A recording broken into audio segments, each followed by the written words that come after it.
Hi guys, it's me, just Machine again, and for this video that I will be dedicated to January of 2026, I shall be covering the Ice Age 3, Dawn of the Dinosaurs. Now, because I feel it's a tradition to cover these movies because it's winter time, at least in the United States. So I figured to discuss this movie, and it being the last movie that I just saw in the franchise, I feel prepared for right now. And I haven't seen the other two movies, and I haven't seen Scratch Spaced Out yet.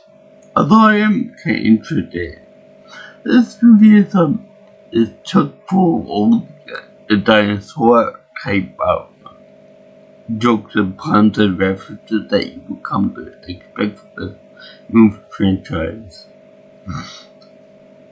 Like, for example, they have a part where Ellie slides down a brontosaurus tail, much in the same vein as Fred Flintstone does when he shouts "Yabba Dabba Doo," as well as leading said brontosaurus close enough by using the same lines as Jurassic Park when the girl in it says, "Come on, girl, come here, girl, come here, girl." She holds out a branch of leaves. You didn't catch up to that, did you? But there are also there's also other references as well in the movie. Like, for example, the Big Bad Dinosaur of the group is based on the Allosaurus from Jurassic Park 3, and his name is Rudy. So you got this protagonist, Weasel Wildman, played by Simon Pegg, and his name is Buck.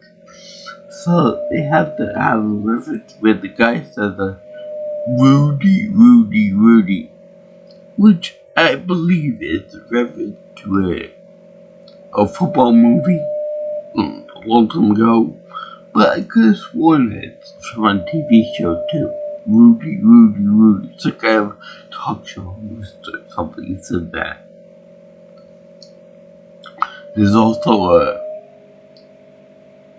quote-unquote more mature theme with this, being that Manny and Sid both want children of their own, and Ellie is pregnant with little baby glowing mammoth of her own. So Sid feels kind of lonely and kind of lonesome, and he wants children of his own, or offspring of his own. And many even make a joke at this, saying that one day you'll find a woman with extremely low standards, and you'll find somebody. Now, this will come in the form of a very big woman, if you will. But in the line of, say, Donkey and the Dragon from the movie Shrek and subsequent movies. I'm sure they probably got inspiration from that because, as you all know, Sid the Sloth is a very annoying character, played wonderfully to T by John Leguizamo. And the T-Rex mommy is over there, and she says that she does most lines like the dragon from the Shrek movie, and that she growls, roars, and the different poets that even make fun of that by talking about how much they disagree on certain aspects, and that she only growls when she is upset or losing the argument or whatever. So it's actually pretty funny that they refer to her like that. How she even the same color purple as Dragon is from the other movie from Shrek. So it's kind of funny that they would reference that. And of course they have to have Scrat falling in love with a female squirrel, saber-tooth squirrel, over in a fight over a game, not to level a coin. It's quite funny. I love Scrat, and I love his woman friend too. It's really precious and really funny. I'll get into that later on. It's more like it's not really like all in one go with Scrat in these movies. It's more like he has a bit, and they cut to the main people, then they cut again to him, and then they cut back to the main cast, and so on and so forth. But it's just very funny, especially when they do like a tango bit with Scrat, the lady squirrel, and the nut. It's really hilarious, especially when he finds out that when they fall in love with each other, and then they end up forming like a little nest or whatever squirrels build together, a nest or a home together. And meanwhile she's saying, "Put that stone couch over there. No wait, now I think it will be better over here. No. Then again I want over there again." And this would drive anybody insane, especially Scrat here. So he goes over there and starts a romance with another acorn. So that's very funny. Although I got a question, if he's that nuts over acorns and nuts in general, I would imagine that she being the same species as him, maybe not the exact same species, because she does glide to fly and that kind of thing.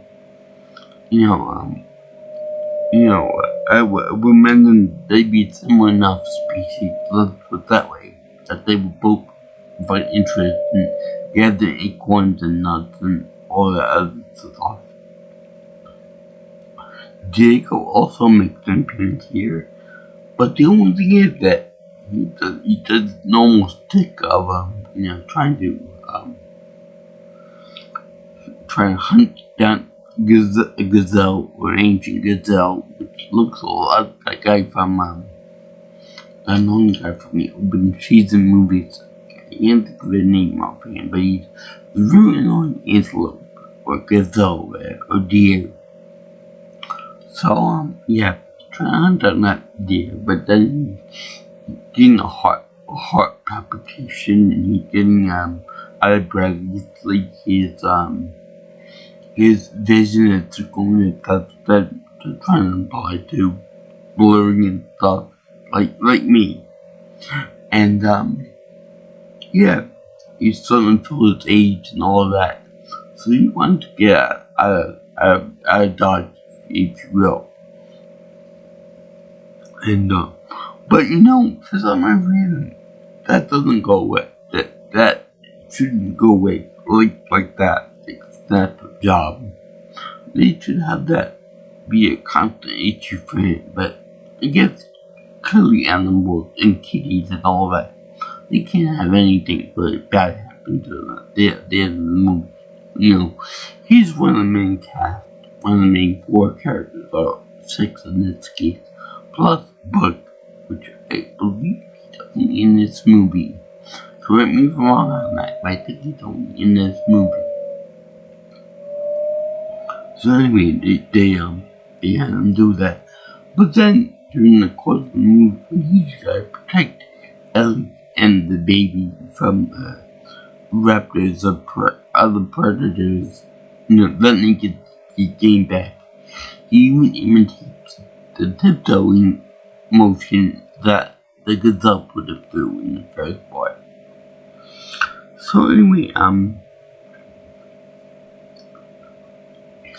May is over there being a big scholar, and he's trying to baby-proof everything, trying to put soft snowballs on all the points of the forest, make it a nice little playground for his baby, and just in general being a very nice character, nice way of color to be. And God, for this is hilarious. It's funny and dark too. But in the fun songs, they make objects and appliances and furniture out of, say, carcasses and living and dead animals and all of that. Well, they do this too, in that they introduce Manny with a wash basin. And the wash basin is set up like a big tub of water, pretty much that he carries in for elephants, all that. But I like to think that it's the same shell of the creature from the second Ice Age movie. The one that died by the weird alligator animal thing there. Whatever you call it, the underwater creature. It kills the innocent, his name was Steve. Anyway, you guys know what I'm talking about, right? But, yeah, that's a reference to the second movie. And that did go funny. It was meant to be that guy Shell, because he died. Anyway, they also have a Sid wanted to have a baby of his own, wanted to have a family of his own, so he ends up trying to find a bunch of eggs underground, which we will find out that they are little chompers, little reptiles, dinosaurs, T-Rexes in particular. But the funny is that they're in the cold, they're under ice, they're in ice, would think they would freeze to death in their shells. But this is a happy movie, so they're not going to do that. And, they also have they also have a part where Sid rolls the eggs around and drops them on the hill. Now, this is very funny to me. Very funny to the audience and me in particular. But, wouldn't it make sense that whatever embryos are inside the eggs, inside the shells, were to be scrambled up before they end up being born? I mean, logically speaking, they'd be dead. They'd be scrambled eggs by that point. Unless the development of the dinosaurs inside of them became so far gone that nothing for it being smashed will be able to destroy the eggs. So anyway, these little guys end up getting they end up hatching eventually, and the little terrorists, the little monsters, obviously, even though no one knows what the hell these things are, and many always thought that he was the biggest thing in the whole world so far, bigger than humans, bigger than all the other prehistoric creatures, until Levi finds out that he's not the biggest guy in the world. In fact, the Mama T-Rex is even bigger than he is. And I'm surprised that you didn't do the line from Jurassic Park where they say, Mommy is very angry. They do something similar, just said that is one angry mama. or mommy or something like that. So I thought it was like really funny. So they end up doing this thing with Sid, and they show that he's wants to be a family man and all that.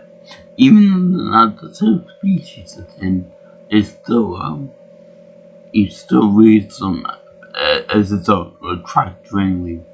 Even though they do have very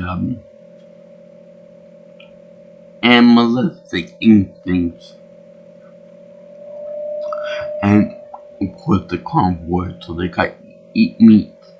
So when they go into the little playground area that Manny very delicately put together and stuff for the baby Peaches that's gonna be born, he ends up trashing it, and the little babies end up chomping down on one of the other kids. And it's really kind of funny because it's just and you spit out little Johnny, your little Timmy. Don't make me count to 3. If you do, you're gonna be sorry. I'm gonna leave the playground right now. So it's really funny because he calls up one animal, and then the mother like, but that's not Johnny. That's not Johnny at all. Says, why don't you call him up?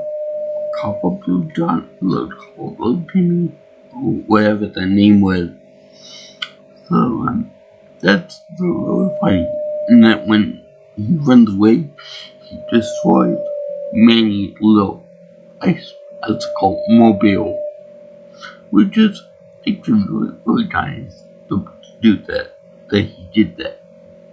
But I gotta ask, how could such a big cumbersome beast like a woolly mammoth make such a delicate piece of work?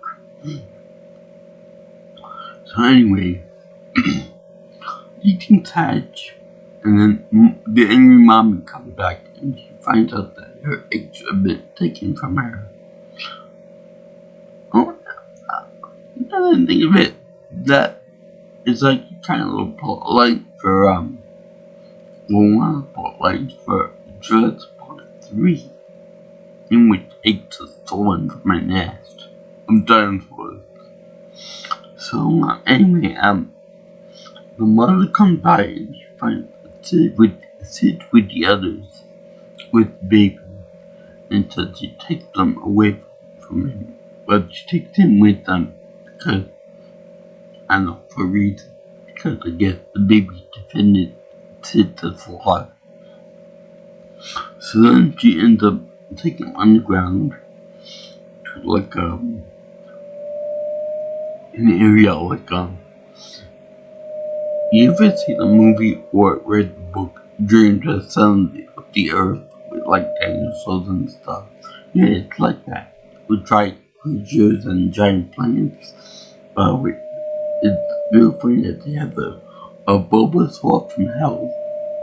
That it's big enough that they try to eat Manny and Diego. And then they got this character called Bucky. Comes in and saves more by diving into the plant and then cutting out the little core on the bottom of it. And they keep saying, I feel tingly. I feel tingly too. Not in that way. I mean, I'm being digested by the acid in the plant. It's actually pretty clever. Yeah, seeing that. Number 1, that botany. Number 2, I like the way they present something like could actually be a real threat to Manny and the others being so damn huge and stuff. So anyway, Bucky sees them in like a weird I don't know what to look for it, like a time bomb type simulator. Where you got cut the red wire with the blue wire. And that's real funny. So, It also mentioned that Bucky even told them that they are the best friends imaginable for Sid because they're willing to come down with like an limb to save its grown little ass. It also smells weird too. So they go down there, and it's funny. They have like a weird bridge slash vine rope way down to like the underworld area, the big expansive area, and it's really weird that they say that something like man-sized down there in like the ribcage gondola. But then if something even bigger would try it, you probably wouldn't make it, you'd probably die. Because the weight would be so severe and all that. Which made me wonder, how on earth was a T-Rex, a full-size T-Rex, able to go up there, lay their eggs, go back down, and then go back up there again, get the kids, and then come back down again with the kids in tow. I mean, there'd be no way. Because even if there was a way for the big T-Rex mommy to do that, there'd be no reason for her to leave the gondola thing back at the top there. Manny and Ellie and, well, Eddie and Crash can come down there. Yeah, by the way, they got Eddie to Crash back in there. You don't really do much stuff in the end when it run away from Rudy. And they do his team, which I swear to God was the inspiration for the whole word of prey thing they did in Avatar. Yeah. And that's going to be fun. I thought the mental, which one came first? That's not Avatar.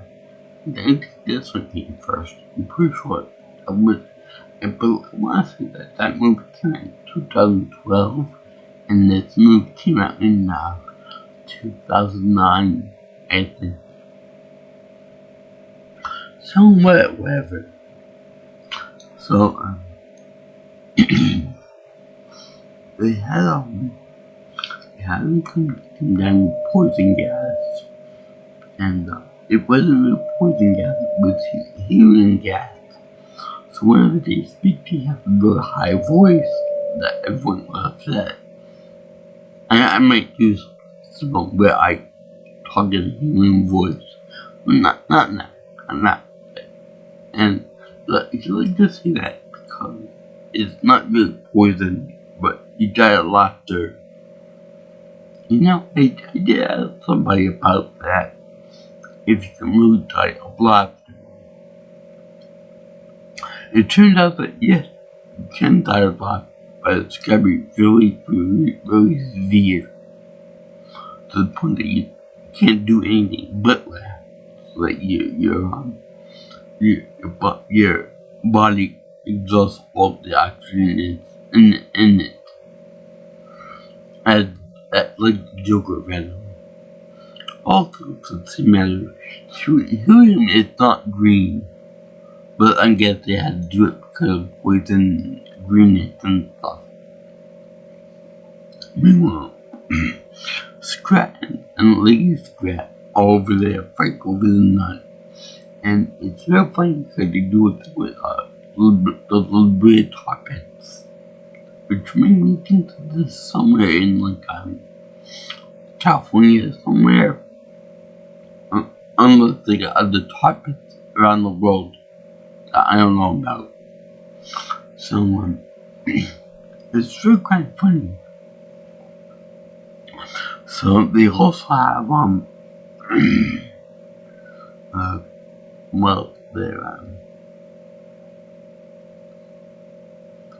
they have the big dinosaur arguing with Sid over what defeat the baby chompers.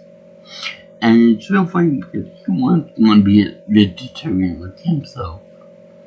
And he wants to eat meat like she does. So she gives him a bird to eat. That bird gave me enough to feed them. Maybe one, not all three. So Sid eventually trips off a cliff because it comes back to life for some reason. And then right as the thing falls almost out of view, a turtle comes and eats it up. Now, I would say that it probably got the idea for that from a Family Guy joke somewhere, or some other non-Disney property, but whatever. So, the T-Rex ends up giving the baby a nice long meal of a gigantic drumstick. And now I'm not talking about the drumsticks you see on some of the Asian women that I watch on YouTube. I'm talking about real big jumbo drumsticks. I mean, like, why couldn't you just give him that to begin with? So then we see that mommy is afraid of something much bigger than she is and much more fierce than she is. So Sid climbs up a cliffside to hide the baby and herself from the creature, the Allosaurus. And Sid said, what about me? I took care of your kids for you. What about me? I want to climb up into safety too. So it appeared that he lived in the rock to fend for himself at the bottom of the cliff face, to where it's very hot weather, but even though Sid the Sloth is about as annoying as you can get, she still wants to help him out. And it's really kind of sweet to see that even she, a cold-blooded killer of countless animals, realizes the warmth and the kindness that Sid provided to her young kids, all three of them. So that was actually really tender, really sweet. But my question is now, Rudy is just big enough to be able to get into the crevice where she went into. Why couldn't you just, clamber up the last 10 feet up and then feed them up the mama and the babies and maybe sit for dessert. Maybe it was too much for him, or maybe he could just took his big snout in something, whatever. So it's nice to have make allies with big women, if you will. Take on the biggest and best person in the prison yard, and then they'll be allies for life or death. So as the little adventurers go in search of Sid, they find a big giant dragonfly. We find a bunch of other big creatures out there. And I forgot to mention that they also involve some boom boom, like a boom boom, like a boom boom, by was not the band that does the open the door where you see everyone killed the dinosaurs. That song, which by the way was the first for me hearing this song.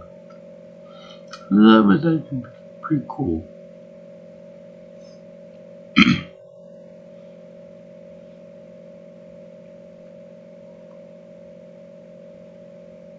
Yeah, so anyway, this is a very important movie in which they show that dinosaurs actually do have more of a feral mindset already as animals because Ellie, Sid, Diego, Manny, and Crash Andy and Buggy are intelligent creatures, whereas the other animals are more of a, beasts like, low intelligence, can't talk or anything like that. I'm sure that if Sid were around, if the baby chompers, that they would have been able to talk a little bit at least. I don't know what happened to the Papa Dinosaur. I think he may have been eaten by Ruby or something else. And it's really funny because during the part where they end up first going down there before they meet Buggy, they end up coming across Ankylosaurus. I think that's how you pronounce it, but I'm pretty sure that they wouldn't care if I mispronounce the name or not. Anyway, that's the big hobtail, the big dinosaur with the big shell on the back with a big club on the tail that they use for weapons. And it's funny because they actually big and tough now, but when Rudy comes around, he hides like a little baby in a little rock cave. And Diego even makes fun of him for it too.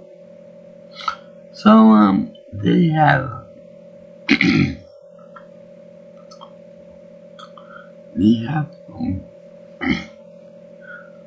them trying to find this character of Sid, and they send out advanced scouts to look for him, and they can get him by the sound of his screechy. Yeah, I love Lizamo. He was great in the past. He was great in Romeo plus Juliet. And this is only recalling role in the movie. In French we played multiple movies of the same guy. He did a wonderful job at Sid. Okay, he doesn't take a good job with the game, with all the sound effects, and just being clear annoying. Very, very good job, dude. If I ever meet him, I will definitely demand that he does the Sid screen. Anyway, they track him down, and Buggy ends up going into his backstory about how he lost his eyeball to Rudy. Rudy ends up swiping him once, taking out his eye. Although I think that if you were to do that if you were to do that to a little weasel like that, it can take a lot more than an eye with a claw the size of Rudy's or whatever. Anyway, he swallowed him up, and before he went down, Bucky grabbed onto his uvula, and then he shot himself out like a big slingshot. He took out one of his front teeth, and he used that as like a knife from now on. So that was like really funny. Really, really funny. I want to see that was based on some movie or something, some survival movie. Can't think of it right now, but that was that. So anyway, they have that. So, Bucky has kind of like a rivalry with Rudy in that he doesn't want to die or anything, but he wants to have fun with him because it's more like the adventure of being able to slay and play around with your buddy. I don't get the either, but whatever.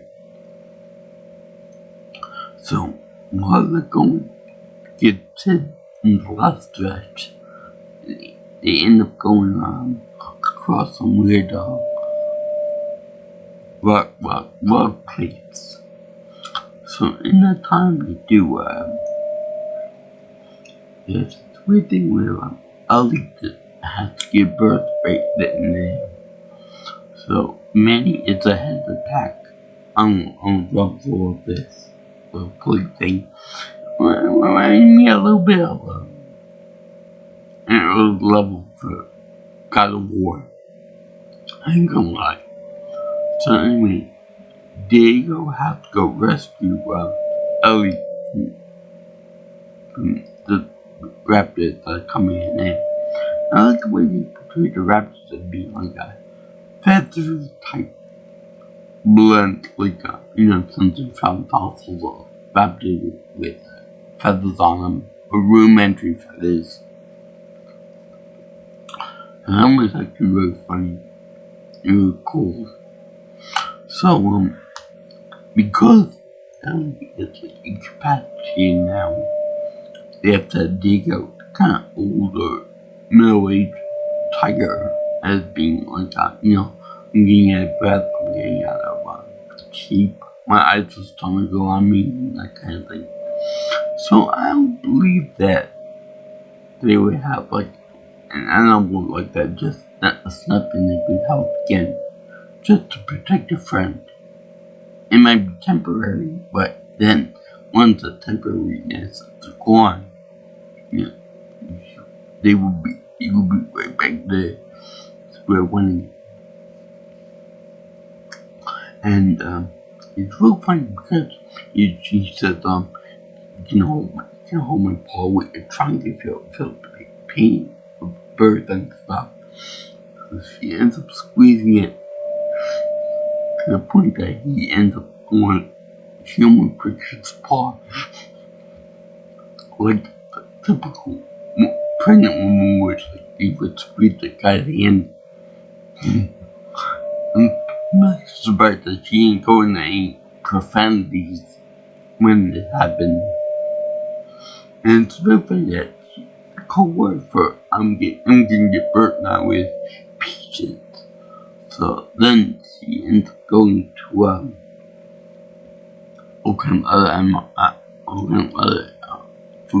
fruits, like pineapple and apple, and then oh my god, peaches. So then, like, oh my god, peaches. Oh, she must be going for a fruit salad. No, you idiot, she's gonna give birth. So I like the way at the end of the birthing sequence, they have a dinosaur that's swimming up against the water trying to get them. So he sits there, come on baby, push, we can do it together, push. It's not giving birth to the baby, it's actually pushing away this killer dinosaur.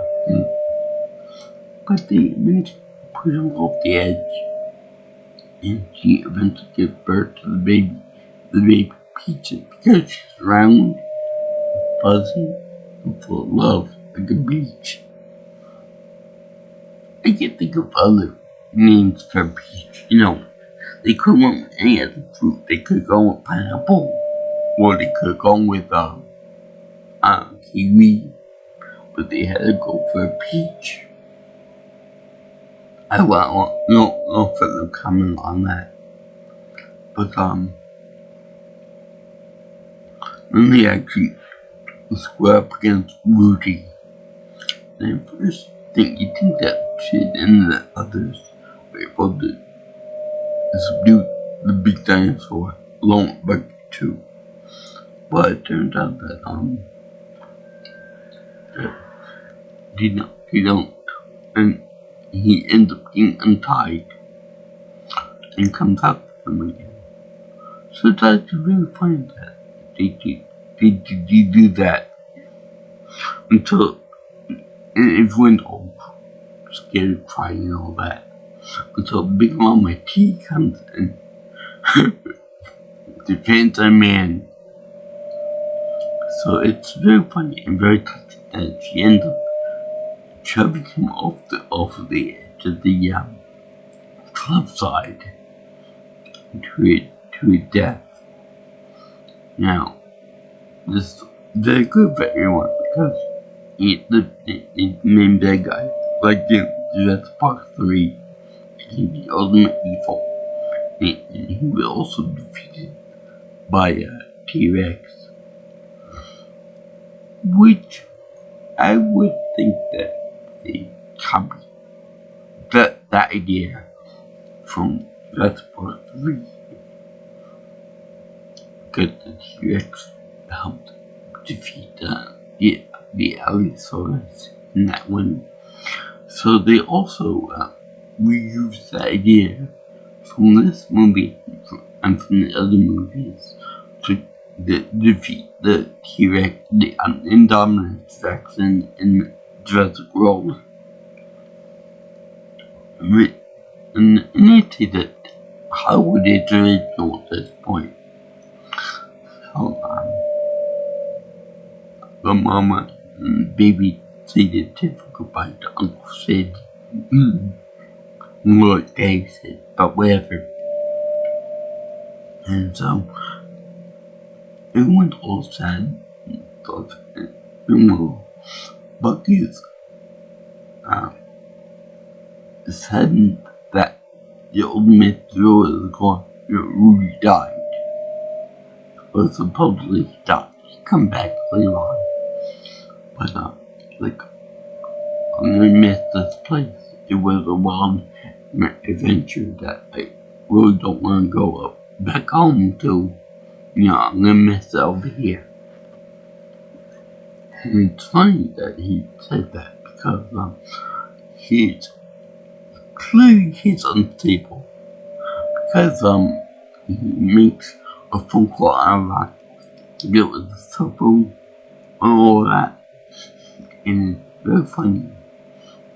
Because lonely means miserable without his bosom buddy Rudy. And they show him at the end riding Rudy like a cat, like a bucking bronco. And even destroyed the pathway the skeleton gun ride so that nobody can ever come back and ruin his playtime with Rudy and himself. And they also have Scrat and get separated from a very low over a nut. And it's funny because the nut ends up getting launched up in the air because she ends up stomping into the ground and doing like, it's me or the nut. So she stomps it into the ground and then makes the ground crack like no one does. And it ends up getting launched up in the air about a volcano, with the two of them reaching the top of it.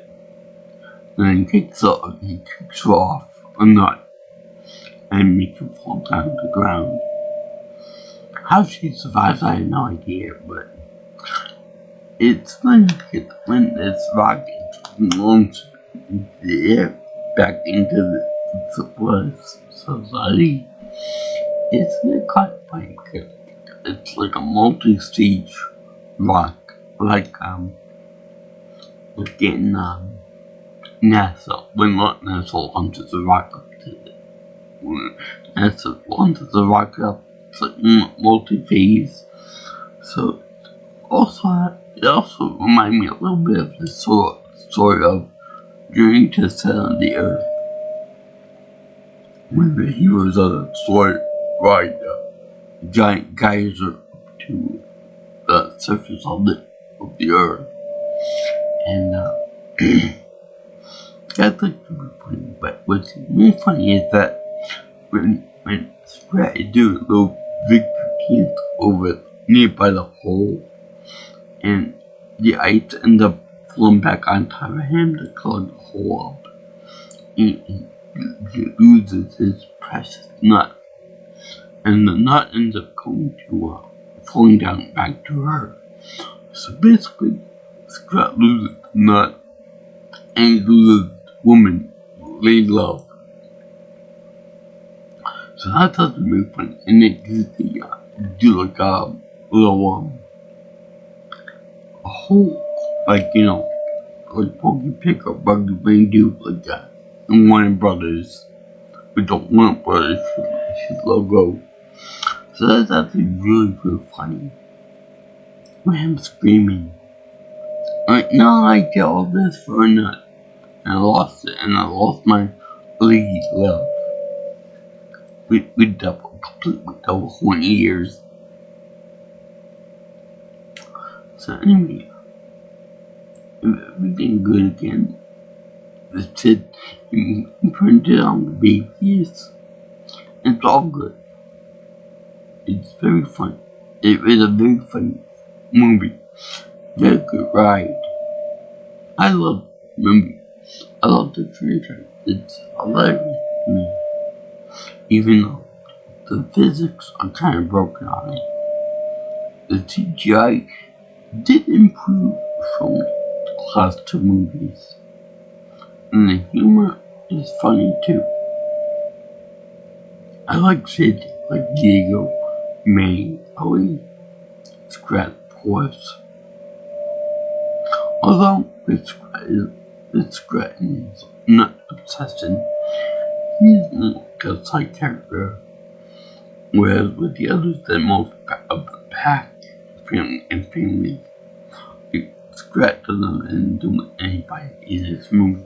There's one scene, a whole movie, where they cross paths, but that's about it. For the first movie, there was more involved with Scrat. And let's see here, it was a very happy ending for everyone involved. Even Rudy survived. Even though he was ridden like a bucking bronco by Mr. Buckwild himself. And yeah, I like this movie a lot. And I like the cover of it too, where you show May and the others getting bullied by a big dinosaur. Being much bigger than he is. And then the dinosaur is bigger than she is too. So yeah, it was fun all around. So yeah, I thank you for watching my review of Ice Age 3 Dawn of Dinosaurs. Even though it wasn't really Dawn because they didn't really they existed before this. Anyway, it is for winter because it's freezing outside. Yeah, I like the action movies. Lots of that I saw before I continue on with the others. And this has been fun. It's also fun to know that Ellie, played by Queen Latifah, also embraced her mammoth identity. So no more that to become a possum. And yeah, so I give this movie a heavy piece of approval because it's awesome. I love it. I wish we make it another appearance.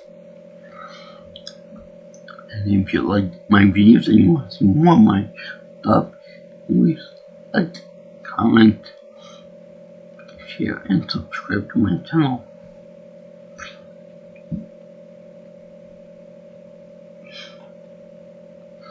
You can also contact me for future information on my stuff.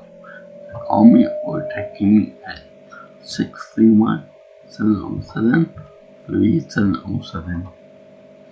And if you'd like, you can also comment on Twitter or X at PMouseandPro. My email is jjviewingchannel@gmail.com. So, this one, John Leguizamo, Josh Peck, Young Lynn Scott, Dennis Leary, Ray Romano, Queen Latifah, doing this wonderful movie. Peace up, my brothers and sisters. Simon Pegg too. So I'll see you girls and guys in the next video. See you around. Ta-ta and sayonara.